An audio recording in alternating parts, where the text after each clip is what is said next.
Good evening, folks. This is The Weird Part, and I'm your host, Vincent Treewell. Tonight is going to be a bit of a special episode. I do not have a guest, but that's fine because there's been just an explosion of weird news in the last few days that I can't resist the urge to commentate on.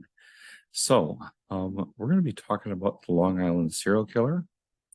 We're going to be talking about Tupac, and we're going to be talking about disclosure. Now, hold on with it. I know disclosure is not a popular subject, but just bear with me because I think this is kind of important. So, anyway, in the last few days, several things have happened in the ufological community, but also in the true crime and conspiracy unsolved mysteries worlds. And I guess I'll start with the new events in the case of the Long Island serial killer.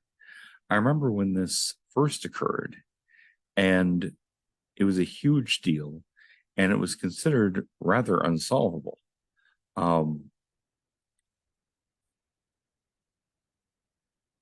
Quote from yesterday's New York Times, pretty authoritative source.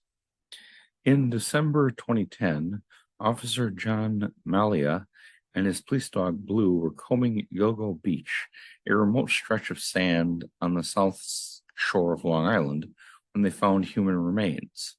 The police would later determine they belonged to Melissa Bartholomew, a tiny 24-year-old from the Bronx who worked as a prostitute and was last seen in July 2009 when she told a friend she was going to meet a client. 2 days later, the police found the remains of three other women, Amberlynn Costello, Megan Waterman, and Maureen Brainerd Barnes. Like Miss Bartholomew, they were petite in their 20s and worked as escorts. Discovery of their bodies bound at the feet or ankles and wrapped in burlap terrified residents of Long Island, devastated the victims' families, and led to a 12-year investigation marked by dysfunction and disarray. 6 other bodies, including 4 women, a man who was never identified, and a 2-year-old girl, were discovered in the following weeks. On Friday, that would be this Friday, the police finally announced an arrest. Rex Heuermann, 59, was charged with first-degree and second-degree murder in the deaths of Ms. Costello, Ms. Waterman, and Miss Bartholomew. He is considered the prime suspect in the death of Ms. Brainerd Barnes, who disappeared in 2007. So, I mean, this is huge. This has been this unsolvable case for quite some time. And now they have someone in custody. And, obviously anyone who's accused of a crime is innocent until proven guilty. At the same time, police and prosecutors don't tend to bring murder cases they don't believe they can prove. So this seems very, very solid and interesting, as this may be the resolution of the Long Island serial killer mystery, which there have been so many theories, including that this was a mafia dump site, that there may have been a group of people involved. There are all sorts of things. And now we're seeing some real action after, over 12 years. As technology improves, it's really, really hard to get away with murder. Take that into account if you're having bad thoughts. Yes, it's murders. Every murder, in my humble opinion, can be solved if enough time and effort and resources are put into it. In today's world, this isn't the Wild West. This is DNA, security cameras everywhere, the internet, touch DNA, all sorts of things, almost all of which end up being involved in this case. As they go on in today's New York Times, as they go further into Rex Heuermann's life, They point out that he's 59. He's also married. Yeah. To quote one of his neighbors, Frankie Musto, who lives 2 houses away from Mr. Heuermann, I guess people don't expect a serial killer to be murdered. Boy, was that a Freudian slip.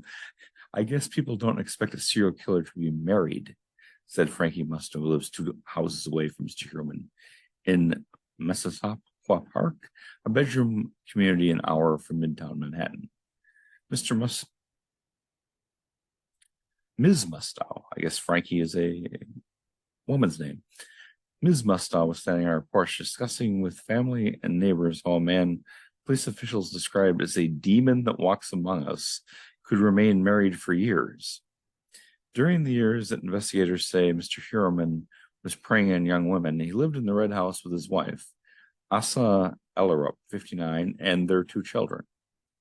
People are going to think that's really weird, but those are only people who haven't really paid much attention to other serial killers, and that frequently they are married and they do have families and they compartmentalize their lives.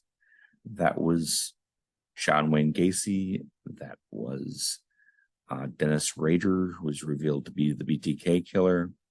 That's not really as strange as it sounds. The whole thing is and this is not my term, this is commonly used law enforcement term, they compartmentalize.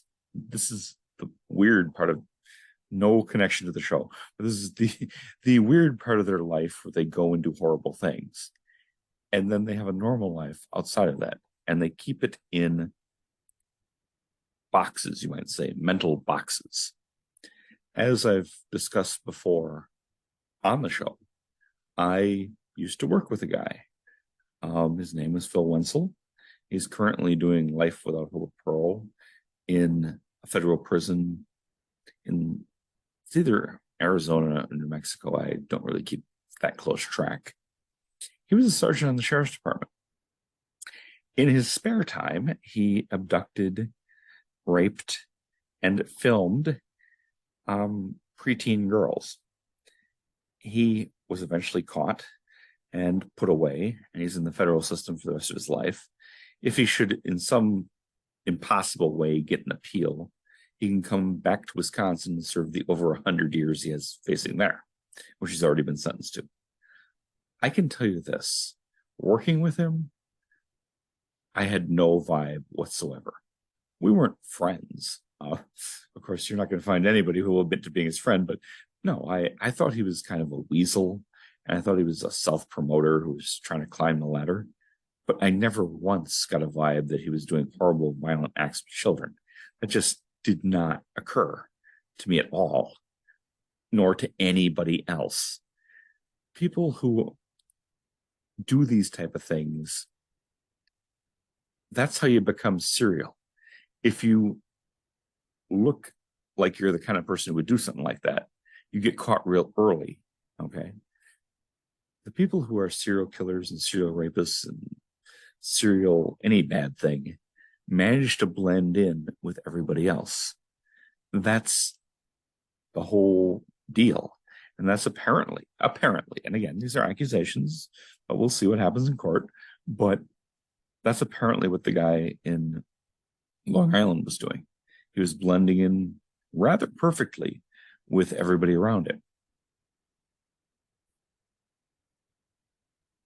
So yes, results remain to be seen, but a fascinating development in a case that many, including myself, doubted might ever be solved. So we shall see what happens with the Long Island serial killer case. In a completely unrelated story, but also one that involves a murder, a search warrant was served in the murder of Tupac Shakur. Now, I, in a previous episode, discussed the excellent documentary, which was originally on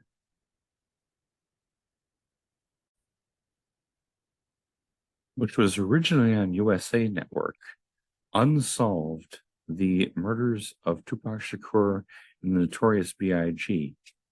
And it later was shown as a series on Netflix. And it's absolutely riveting. And it made me take seriously something that I confess, I'd kind of brushed off as probably these two guys didn't like each other and, somebody got killed.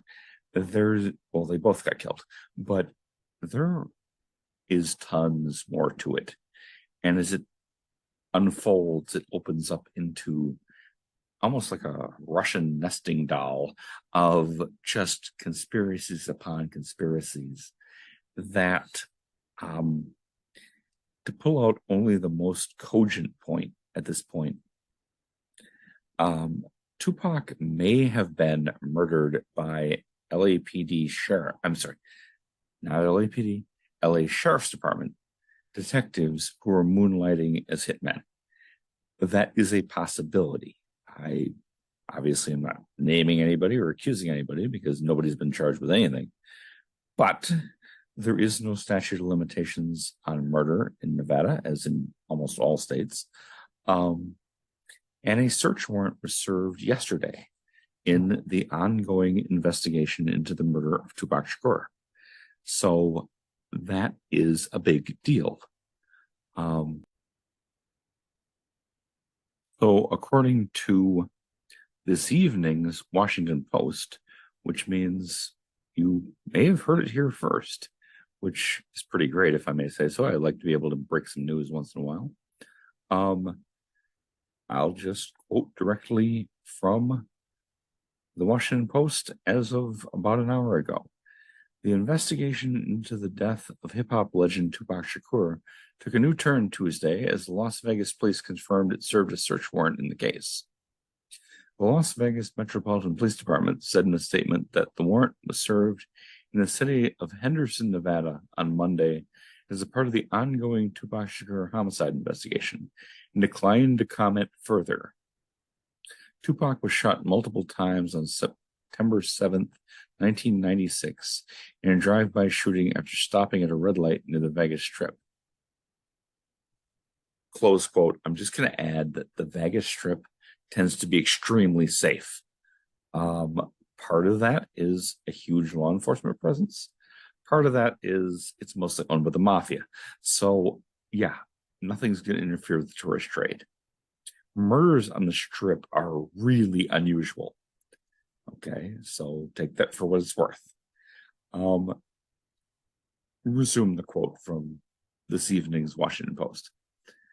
As the Washington Post reported, the male shooter in a white Cadillac pulled up beside the 25-year-old rapper's BMW and opened fire.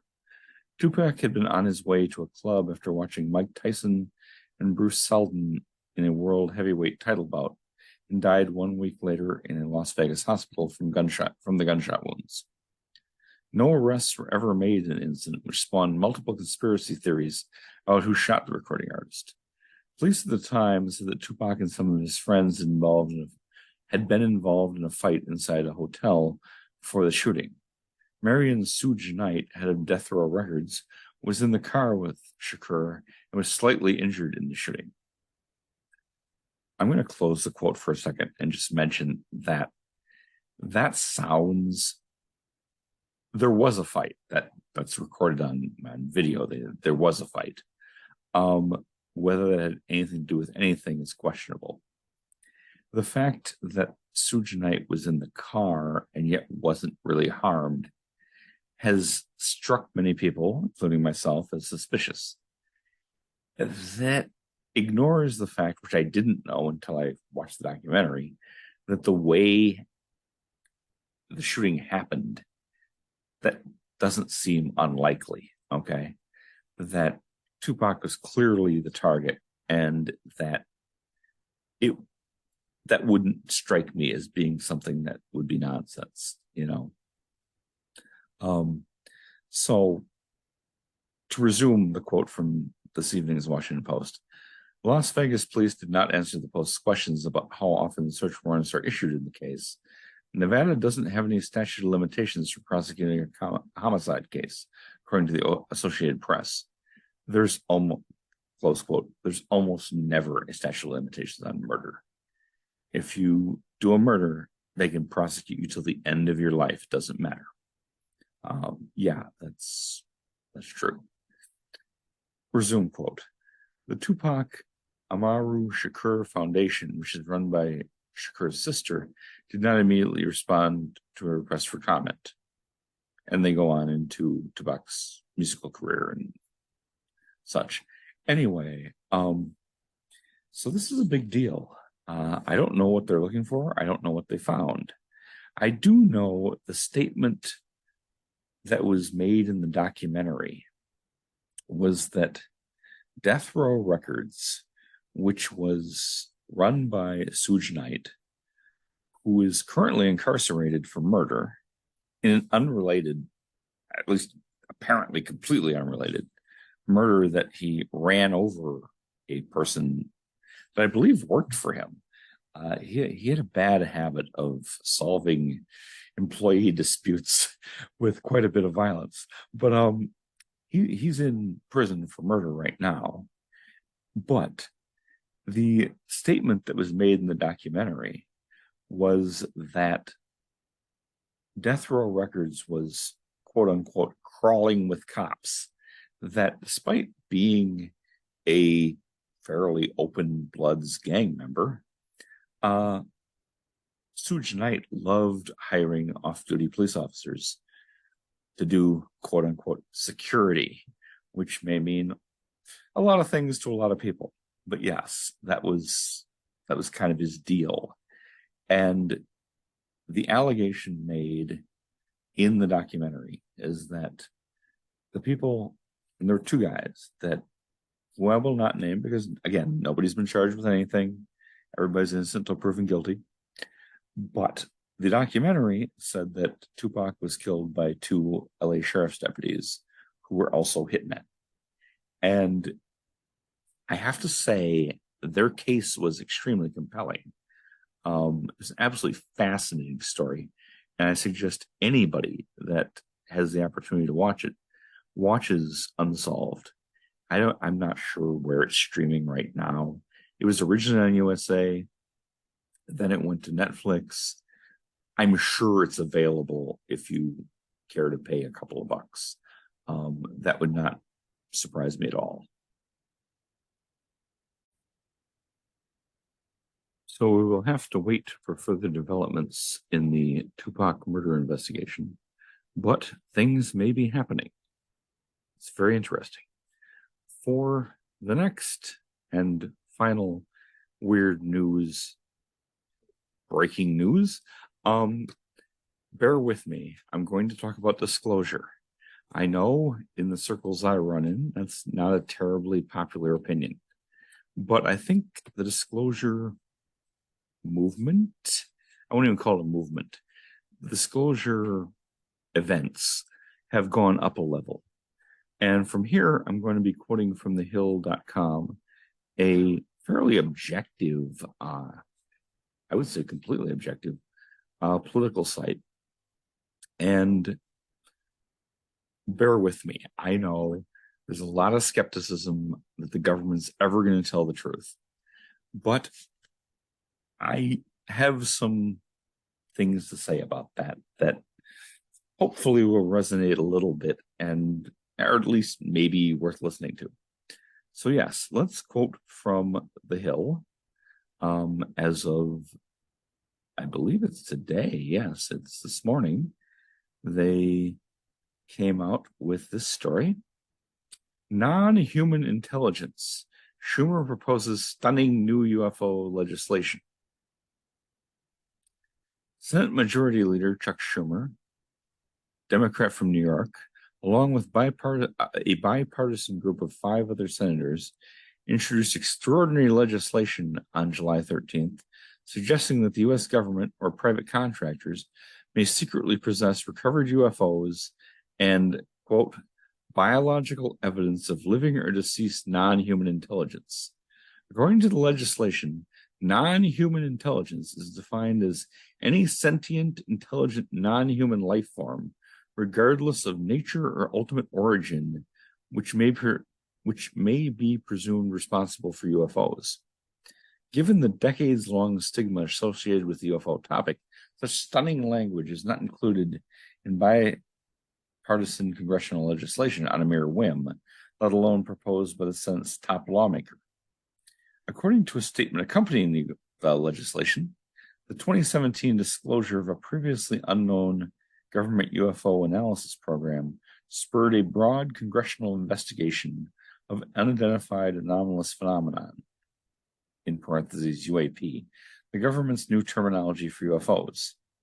The ongoing investigation, quote, uncovered a vast web of individuals and groups, quote, claiming knowledge of secret UAP-related programs and information. According to Schumer, quote, the sheer number and variety, unquote, of UFO-related claims, quote, led some in Congress to believe that the U.S. government was concealing important information regarding UAPs over broad periods of time, close quote. Moreover, as noted in the legislation, credible evidence and testimony indicates the federal government UFO records exist that have not been declassified as required by law. To that end, Schumer's legislation establishes an independent 9-member agency to collect, review, and declassify UAP records.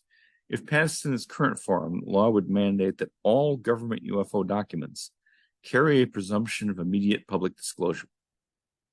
The proposed legislation follows explosive allegations by a former intelligence official, David Grush, that secret UFO retrieval and reverse engineering programs were illegally hidden from Congress. Importantly, the powerful investigative body that oversees the nation's intelligence agencies found Grush's allegations to be credible and urgent. Moreover, the intelligence community's first inspector general, unquote, they didn't have one before, okay? So nobody was like overseeing the ethics and, adherence to policy and procedure of the intelligence community until, and here we go again with the quote, appointed by President Obama, confirmed by the Senate, now a high-profile attorney in private practice, represented Grush as he proceeded through the formal whistleblower process. I'm going to step up, close quote. Some people have pointed out, well, if he was a real whistleblower, he'd be in jail. Congress changed the law specifically about this a few years ago because they felt they weren't getting the truth. So that's why he's able to go through official channels and be protected as a whistleblower. This is not Lou Elizondo, okay? It's not. It's a totally, I don't know if Grush is telling the truth or not. Obviously, I can't know that. But he's in a total different category than other people that have come forward. This is not Lou Elizondo. This is not that guy from the Air Force that was lying to everybody in the 90s, whose name is great now escaping me. But this is a person operating through the proper channels. And those proper channels have only been created in the last couple of years. To resume the quote from thehill.com, in an interview with News Nation, Senator Marco Rubio, Republican from Florida, vice chairman of the Senate Select Committee on Intelligence, corroborated the broad contours of both Grush's allegations and Schumer's bipartisan legislation. According to Rubio, only one of two remarkable outcomes will ultimately explain recent developments. Either what Grush is saying is partially true or entirely true, or we have some really smart, educated people with high clearances and very important positions in our government who are crazy and are leading us on a goose chase. Most of these people, Rubio continued, have held very high clearances and high positions within our government. So ask yourself, what incentive would these people with that kind of qualification, these are serious people, have to come forward and make something up? Ask about the specificity of the allegations. Rubio stated that individuals with firsthand knowledge or firsthand claims are saying to us what we've seen out there in the public record, whether it's about legacy UFO programs or about current events. Echoing Rubio's comments and Schumer's statement, Representative Mike Gallagher, Republican from Wisconsin, who serves on the House Permanent Select Committee on Intelligence, stated recently that all sorts of UFO whistleblowers are coming out of the woodwork and telling Congress they've been part of this or that UFO program. According to Gallagher, last year's enactment of UFO whistleblower protections resulted in a variety of pretty intense conversations. Rubio and Gallagher's remarkable comments bolster two reports, citing multiple military intelligence and private sector officials that defense contractors possess multiple craft of non-human origin. When legislation introduced in June would cut off funding for any secret UFO retrieval and reverse engineering programs, Senator Schumer's proposal goes even further. Provision of the new amendment declares that any and all recovered UFOs and biological evidence of non-human intelligence that may be controlled by private persons or entities shall be transferred to the U.S. government in the interest of the public good. Moreover, to ensure the eventual release of all government UFO documents and information, the new legislation requires a controlled disclosure campaign plan. In short, if the proposed 9-member review board deems any UAP documents too sensitive to release immediately, such records would be subject to a benchmark-driven plan with recommendations for the exact time that they may be appropriately disclosed to the public. Following a recommendation from the review board, the legislation established the president as the sole and non-delegable authority to disclose UFO-related records to the public. Given this elevation of authority directly to the president, it is likely that the Schumer-led Senate coordinated or consulted with the Biden White House before proposing such extraordinary legislation. And it continues, but that's the bulk of the story. Now, I have a number of things to unpack on that. And please bear with me. I know. We've heard this before. But again, these are top U.S. senators. This is Chuck Schumer. He is the leader of the majority party in the Senate. He's not Richard Doty, the guy I couldn't think of earlier, who's some Air Force guy pushing a grift. No, he is the top senator. This is Marco Rubio. And again, this is not a political show. I'm not commenting on anybody's politics. But he's a former presidential candidate, a veteran U.S. senator, potentially a future presidential candidate. These are serious people. They have a lot of other things they could be doing. Okay, we're fighting a proxy war with Russia and Ukraine. Okay, there's the economy. Canada's on fire. There's any number of things they could be doing. And they're very serious about this. Now, that tells me this is taking up disclosure several notches. This is not, hey, I love talking about this stuff with my friends. And, it's fascinating topics and we come up with all sorts of possibilities. We speculate. But nobody, neither me nor anybody I hang out with, is a senior United States senator, okay? This is serious. This is for real. Look at this aspect. Look at how polarized and divided U.S. politics is right now. Chuck Schumer is a liberal Democrat from New York. Marco Rubio is a conservative Republican from Florida. Those are not two guys that can agree on anything, but they can work together on this, okay? That's how much they want the truth. They feel that they've been lied to. And I'm going to make a couple of analogies, and bear with me, because I think these make sense. It has been pointed out a number of times that, well, we've heard this before. Okay, but we haven't heard it from this level of people. And it would stand to reason, in my humble opinion, that there would be factions within the U.S. government, that Congress wants to know what's going on, especially people that, are very powerful individuals. They would like the truth. And there are other people who are also quite powerful in the government who feel that the truth should not be let out, that it should be kept secret. There is, well, I referenced this in a previous episode. The October surprise was a thing that was rumored to exist for decades. And the allegation was that in 1980, when radicals in Iran had taken U.S. service members and diplomats as hostages, that the Reagan campaign, and that's not to say Reagan necessarily knew, because often people do things and don't want the person in charge to know, so they have plausible deniability. That happened in Watergate. Nixon had no idea they're going to break into that building. He learned about it afterwards when they got caught. Something may have similar happened.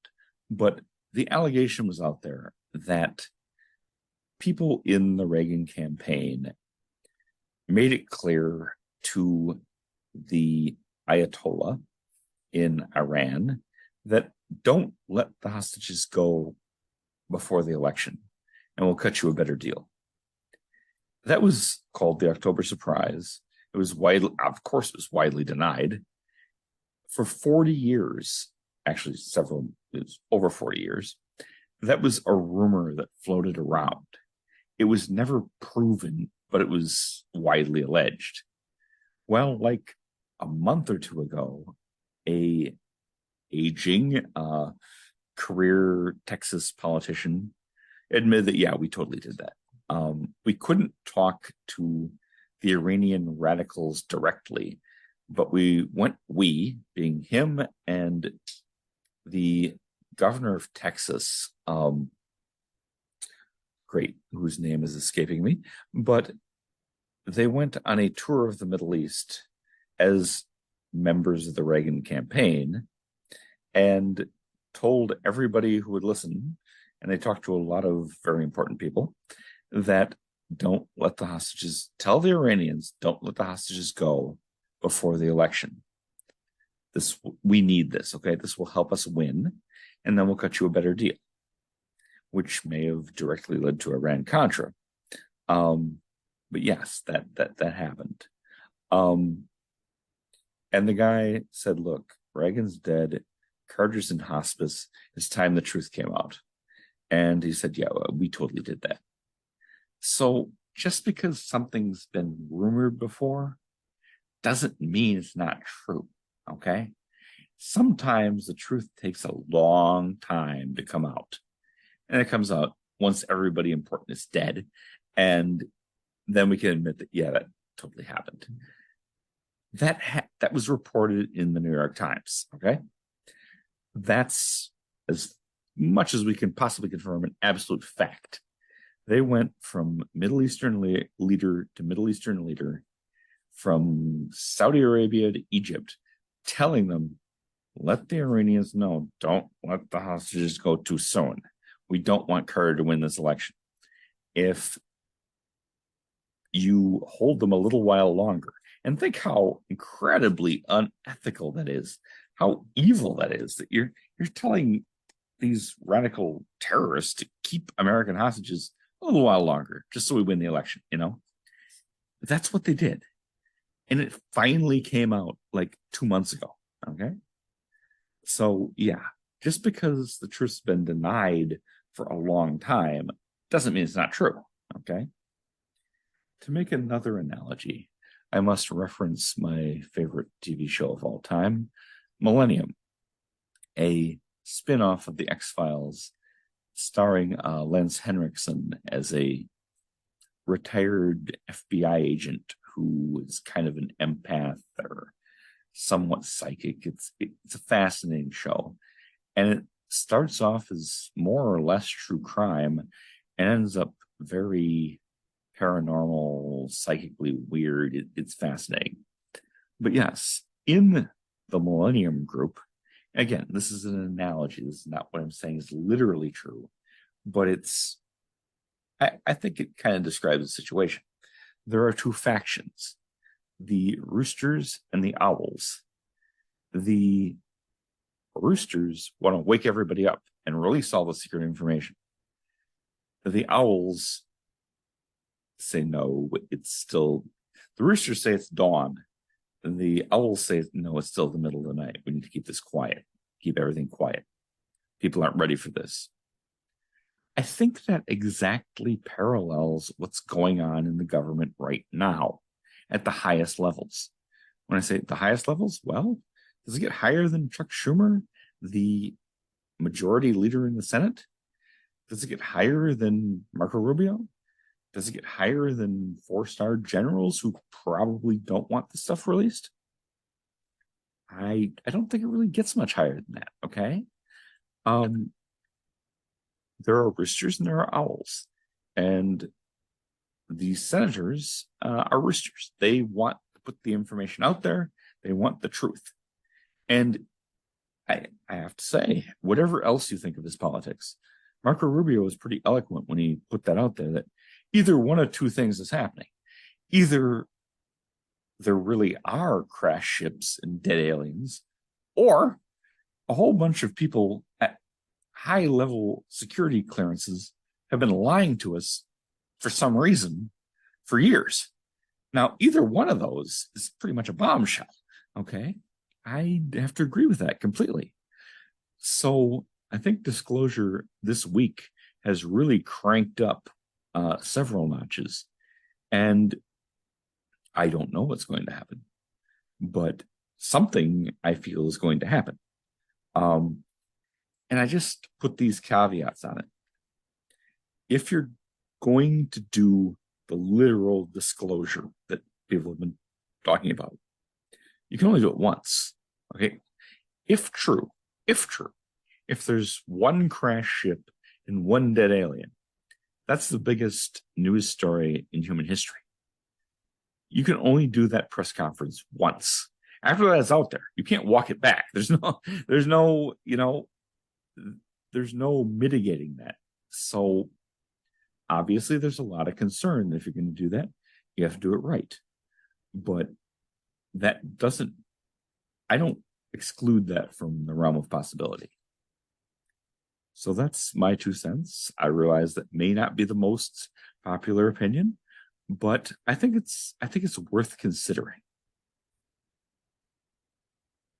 So in any event, on all of these stories, only time will tell, and I will certainly continue to follow them and continue to commentate and report. And I hope that you find this interesting and keep listening. This has been The Weird Part. I'm Vincent Trewell. Thank you very much for listening, and good night.